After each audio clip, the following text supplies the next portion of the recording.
தமிழகத்தின் உள்ளாட்சி அமைப்புகளுக்கு தனி அதிகாரிகளை நியமிப்பதற்கான ஆணை அரசிதழில் வெளியாகியிருக்கிறது. உள்ளாட்சி அமைப்புகளுக்கு தேர்ந்தெடுக்கப்பட்ட பிரதிநிதிகளின் பதவிக்காலம் வருகிற 24ஆம் தேதியோடு முடிவதை ஒட்டி தமிழக அரசு இந்த நடவடிக்கையை மேற்கொண்டிருக்கிறது.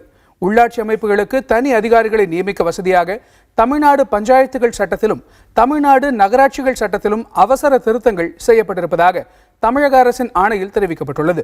அதன்படி தமிழகத்தின் 12 மாநகராட்சிகள், 148 நகராட்சிகள், 561 நகர பஞ்சாயத்துகள், 385 ஊராட்சி ஒன்றியங்கள், 32 மாவட்ட ஊராட்சிகள் மற்றும் 12,620 கிராம ஊராட்சிகள் ஆகியவற்றுக்கு தனித்தனியாக அதிகாரிகள் நியமிக்கப்படுவதாக அறிவிக்கப்பட்டிருக்கிறது.